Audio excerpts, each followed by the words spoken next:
Hello, my name is Rick Houston, and welcome to the Scene Vault Podcast, your source for all things NASCAR history. Presented by Las Vegas Motor Speedway, America's racing showplace. There's a right way, the wrong way, and the petty way of doing things, and you live by that. The other side of the house won the race with Greg Sachs. And, I walked down to the trailer after the race and he's like, it's been good. I got to go. And it was different. I got to go. She goes, the guy said to tell you that it's Jack Roush and he needs to talk to you. And I said, oh, I'll be right in. The day NASCAR and all of us associated in any way with NASCAR forget its past, that's the day we don't have any future. There was a time in Winston Cup garage when you couldn't swing a stick without hitting a Pemberton. How did your family first get involved in all of this? Well, it's a long story, but nonetheless, other than, we're from upstate New York. Yeah. Our local racetrack was Albany-Saratoga Speedway in Malta, New York, and so back, it was built in the 60s, mid-60s, and we're become race fans. My mother and my grandmother took us to the first race up there, and, it was modified country, but you got hooked on that and made good friends. We had the local restaurant that a lot of the drivers came and ate at, and, as would happen, my good friends wound up being people like Jerry Cook, Pete Hamilton, Don McTavish, who worked around the corner at the L&R Speed Shop, and a host of greats, Rini Charland and Ron Narduzzi and things like that. But when the France family decided that to try to integrate the Grand National Series with the modifieds, and at the modified tracks up north, our local track happened to be on the schedule. So at that point in time, I was a big Richard Petty fan for whatever reason, because you didn't get to see much of the races on TV, but they'd show something on Wild World of Sports or something. So kind of like gravitated to that full body stuff. And when they came and they raced up north, they stayed at the motel across the street from a restaurant. Pete Hamilton was driving for him then, and so we had an in, and we were only 12, 13 years old at the time when we met the Pettys, and it was just, I was impressed by the fact that there was mechanics that actually could go to work and make a living at race cars, and kept in touch. Had friends of mine that moved south, Steve Meal. We were friends since we were long before we could drive. And he moved down in the mid-'70s, and then I moved down in the late '70s to go to work at the Pettys as a mechanic, fabricator, whatever it could be. You did it as a hobby, and then the family just kind of followed suit. Now, what's the hierarchy of the Pemberton siblings? I'm the oldest. Okay. Right, and Randy was 3 years younger than me. And then there was a 10-year gap, and then Ryan, and then another 3-year gap, and Roman was in there. Okay. Yeah. All boys? Did you have any all sisters? Boys. Really? Yeah. Race. Okay. Yeah. God bless my mother. You grew up with Steve Meal. How did you guys first meet? And was he influential in making you come south? Yeah. I mean, we met because of the short track, and he was a fan. He was in Colony, New York, down near Albany, and so we met just by either him being at my dad's restaurant or across the street at the L&R Speed Shop, or I think he was like a weekend warrior, and his dad helped Brian Ross, who was driving up there at the time, and Brian only lived like a mile down the street from us. And that's how we started. And, we all had the bug, and he went away to college and for a couple of years, and then he got a job down south, I think was working at at DeWitt's or Benny Parsons at the time, and we always kept in touch. We're really, really great friends, and every time there was an opportunity, he would say, hey, maybe you can come do this or come do that, so. Now, who got who into more trouble? Did you get him into trouble, or I'll put it this way. We saved each other more times than not. It'll be equal. How's that? Yeah. We walked down a few rocky roads in our day. Now, when you came down in, I think your first year was 79? Yeah, February, right after Daytona in 79. Okay, so right after Daytona. Right after so Daytona. You weren't there for the 500 or Kyle? No, and I was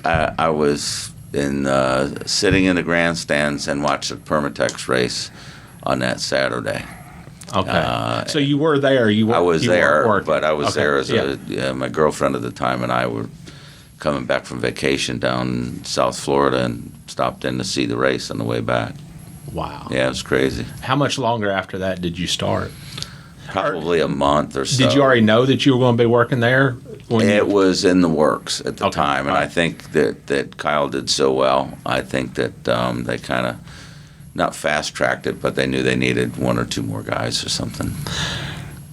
Petty Enterprises at the time had a little bit of a kiddie core, the Lollipop Gang. There's a picture in the paper, the Grand National Scene of all of you with your lollipops and everything. Who was in charge of those young bucks? Who kept them all pointed in the same direction? Everything went through Richard. Okay. If it wasn't for him, it would be like herding cats, He was instrumental in teaching you the right way to do things, and as a mechanic, as road crew or whatever it happened to be. But he was a stickler for details, and he made you. He always, there's things that he told you, and that it's been a long time since I worked there, and him and I remain friends today. But there's things that he said during those times that pop into your mind when you're doing something, you know what I mean? And whether you're working on cars or anything, he was pretty wise and, taught you the right way to do things. What were Richard Petty's rules to life then? What are some of those things that pop into your mind? One of the, he always said we had really nice race cars, beautiful race cars, and he always said, he's like, you're not going to win all the races, right? You're going to lose more than you win. But he said, you're going to have to, you got to look good, right? And you got to be the best looking car. Everybody wants to look at your car. And the attention, the details on everything you did with those race cars. And he was a stickler for the detail. And, it stuck with you.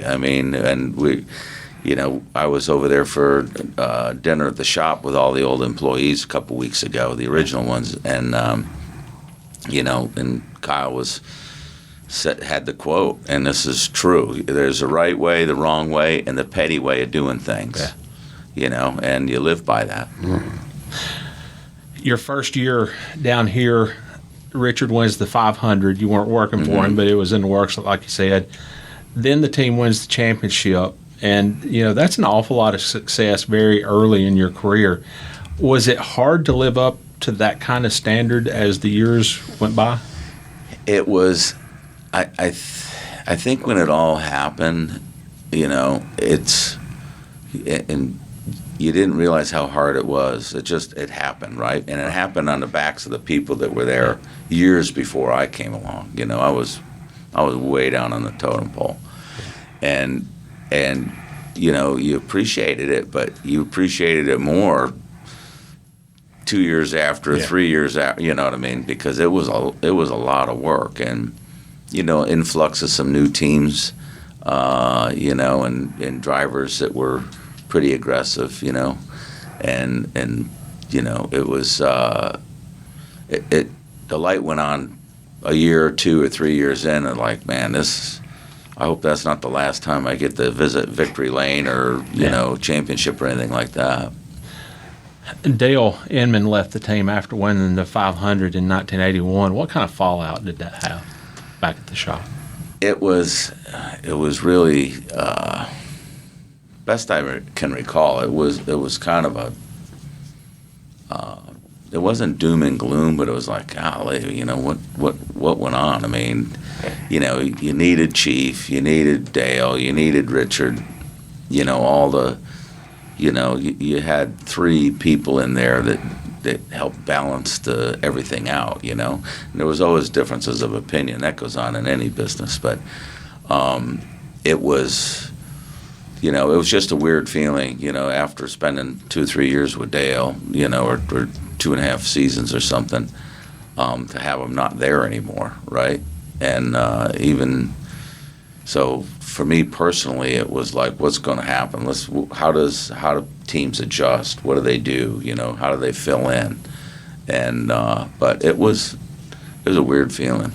When Dale left, afterward, who was in charge? It was mainly Chief and Richard, you know, and they promoted people from within, you know, kind of. Everybody had to elevate their game a little bit, you know. I mean, and, you know, in those days, there wasn't, the fabricators are also the road crew, which also the mechanics. You know, you might have been a fabricator all winter long, and then when the summertime, you know, season started, you rolled your toolbox across the driveway to the maintenance, you know, where you did the car maintenance and the setups and all of that. And then if you had issues, you'd go back and fab for a day or two, right? I mean, you know, there couldn't have been 6 or 8 in the engine shop, you know, engines and transmissions and gears, and 1 or 2 in the body shops, and 3 fabricators and a machinist. You know, it wasn't a lot of people. We just did a lot of different things, you know. So it was, everybody just kind of filled in a little bit here and there with one person down. Right. Now, from what I understand, you and Larry Pollard were co-crew chiefs in 1983. What was the working dynamic like between the two of you? It took a while for us to get used to each other, right? And, you know, we got along great. You know, he's from a whole different culture out west and, you know, than up north. And I was up north and east, right? And we just kind of, you know, come together during that time. And, you know, it worked really well. I mean, we knocked it out as far as getting cars prepared. You know, he did one half and I did the other half, and for maintenance and stuff like that, and on the road. I mean, it worked out. Looking back on it, I thought we worked well together, all things considered, you know. Who had the final say? Richard. Okay. You know, if you had different ideas or whatever, you know what I mean, he would, and I'm not saying that maybe he knew what Richard had told me, or I knew what Richard had told him, or anything like that. You know, it was parallel paths, but it was fairly clear. But the final say was the king. Charlotte, 1983, fall of the year. Yeah. All right, who knew what and when? I didn't know. I knew. What do you want to talk about? I think you know. I knew about the tires. Didn't know about the engine. And I don't know what anybody else knew. It was one of those things that, you know, when it was all over with, you know, you just wished it went away. I mean, when I got back to my apartment in Greensboro, I mean, there's and I wish I could remember his name. There was some writer from the Charlotte Observer sitting on the doorstep of my apartment in Greensboro. You got to be kidding me! I didn't know that. And I wanted to talk about it. I said, I don't have anything to say. I don't know what, you know what I mean. Hell, I couldn't get girls to come sit on the doorstep. Got a damn guy from Charlotte coming sitting on there. You know, it was awful. It was, you know, it was a different time in the entire industry back then with who did what. And, I mean, it was a lot of cowboy stuff going on. You had the tire, you had the big engine. How did you recover, though? Was there any particular time you all got together and said, look, we got to get past this, or anything like that? It was an unwritten rule. You're just going to go in and do what you had to do on the following Monday and go to work. you know. I mean, that's all there was to it, you know. I mean, we had won before that, and you know, it was crazy. It really was. What'd you do in 1984? 1984. So during that 83 was the last. It was kind of a turning point, you know. The King was going to go drive for Hendrick, and that kind of didn't work out. And then we actually. I was going to go to work for Butch and Bob at Raymock, and Neil was leaving, going to juniors. So I had already set that up, and the King knew it. And well, the King was going to go drive for Butch and we Bob. tested. I was Yeah. there. Yeah. We went and Yeah. tested Yeah. Daytona. We took the car that we built at Petty Enterprises that eventually won the 200th race, but we took that car and we tested Daytona with it. Buddy Parrott was going to be the crew chief, and you know it was, and you know there was some things that just didn't go down like they should have, and the deal fell apart before we got the season started, and so I stayed there, and then the King went and did the curb thing. So you stayed at Raymond? Yeah, Okay. yeah, I stayed at Raymock that year. How did you end up with DiGard in 1985? That was a Gary Nelson deal for whatever reason, and you know he come by to see me, like it was a Martinsville race. I remember him, you know, just saying, hey, you know, want to talk to you about some stuff if you know. I said okay, and so whatever he called and. He had my phone number at wherever I was staying at the time, rented a place or whatnot, and he called. We sat down and talked, and at the time, you know, Robert was there doing engines, and Gary was running the race team, and they were trying to expand the team and do 2-car team or a team and some R&D work and some other stuff like that, and so, you know, he actually was the one that reached out first to get me to come there and be Bobby's crew chief, you know, and he would mentor me and things like that. So Richard Petty is as old school an owner as it's possible to get, I would assume. But then Bill Gardner was one of the first new school. Right. Treated the team Yeah. solely as a business. Yeah. How much of a difference did you see in working for the two? It was pretty dramatic because you had actually, you know, Robert was really the sounding board and the guy you would go to on stuff. It wasn't the owners, it wasn't, you know, and you know Robert was the conduit there, right? And Gary, but mainly Robert just seemed like the more in charge of everything, and it was different because, you know, in the earlier days, if you know, people always said, you got to go to work for people that have to race for a living. They do the best job rather than people that have a regular business and then treat this as some sort of whatever, another side job or something. And you know, and you got to feel that it was run very differently. You know, there was, you know, you had lawyers and accountants and bookkeepers sitting in the front office, you know, instead of Richard's mother and his dad, and you know, and it was just a very, very different feeling. What was it like working with Bobby? He knew a race car as well as anybody, and certainly wasn't afraid to speak his mind about it. He was a piece of work. He was. I'm fortunate. I mean, I worked with over the years great personalities, and I love Bobby Allison, and we got along good, and we got right dead in the middle of that DiGard thing that wasn't going very well. But he would push you to the nth degree to better, do more, do better, go out on a limb, try stuff, you know, and almost to a detriment sometimes, right? You had a good race car, but you just went over the edge sometimes, and we had parts that failed and different things that, you know, you couldn't run. I mean, but he was really, really good, and understanding his cars, and him and Donnie both, and it was it put the pressure on you. He would walk in with parts from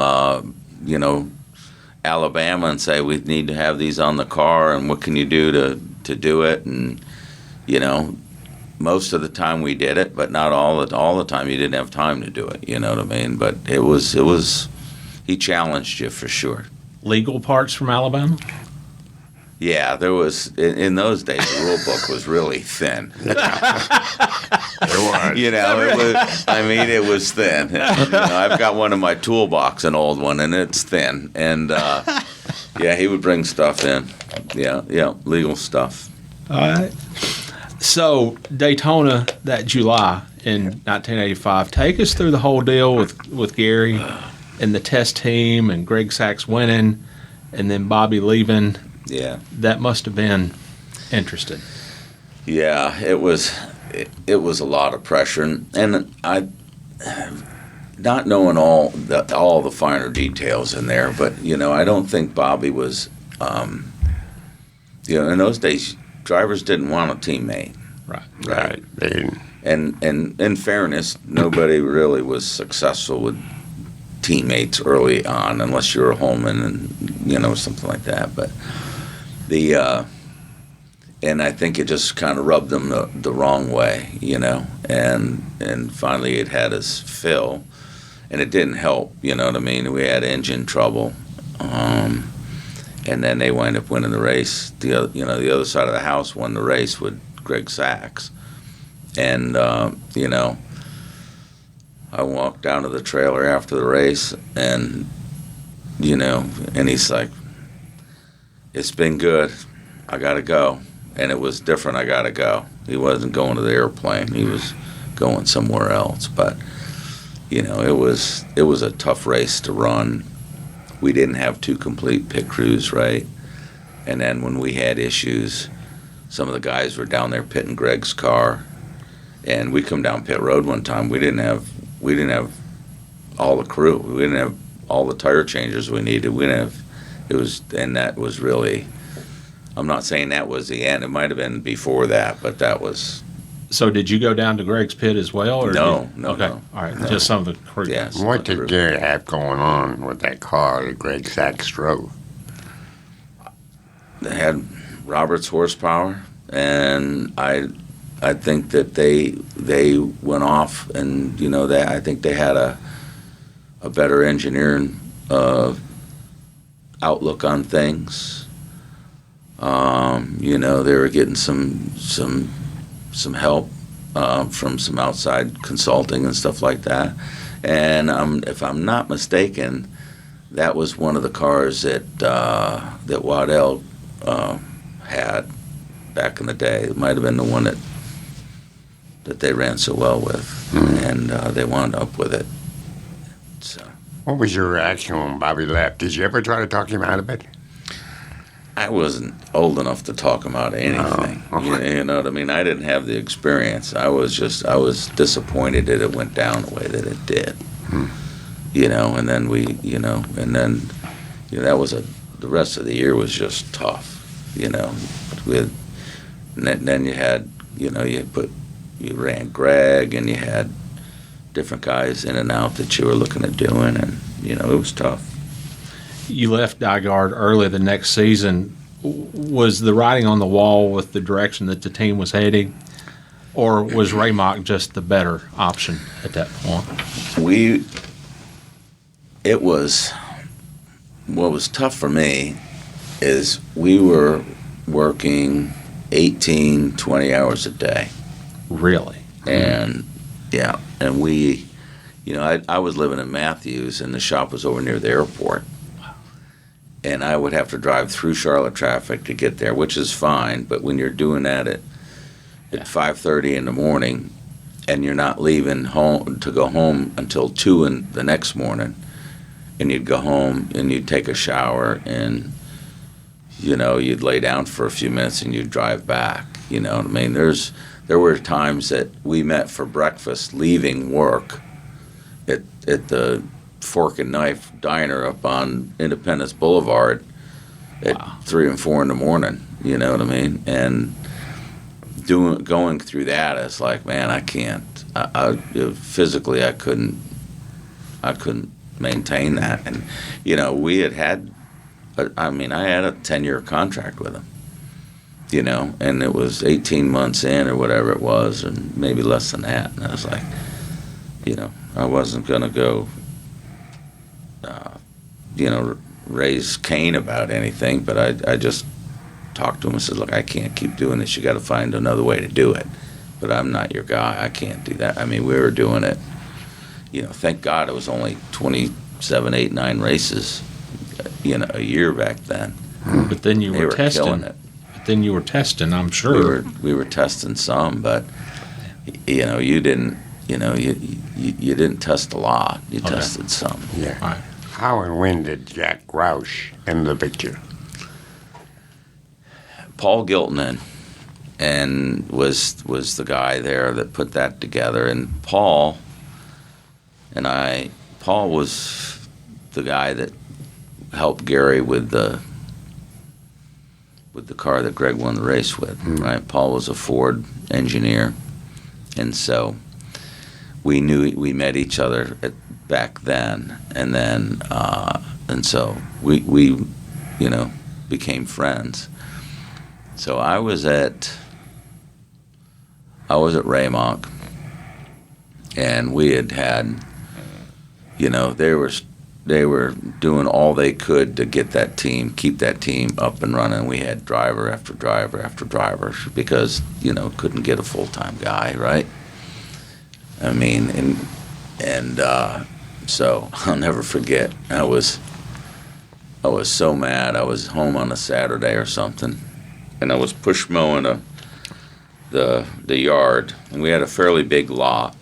And I had a really nice mower that was automatic, and you pushed it. I was so mad.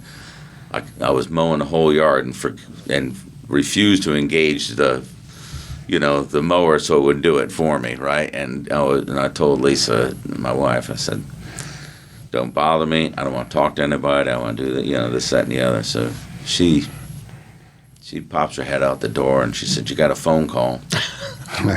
And I said, "I don't want to talk to anybody. Take a message." Okay. Goes back in. She comes out. She says, "This guy is a friend of Paul's. He's, Paul wanted him to call you." I said, "I'm not talking to anybody." And she goes back in. She comes out a few minutes later. She goes, "The guy said to tell you that it's Jack Roush and he needs to talk to you." And I said, "Oh, I'll be right in." So, he called and said he'd like to get together. He's making some phone calls, and he was looking to start a cup team or whatever. And that was like in late July, maybe. He made the phone call early August. And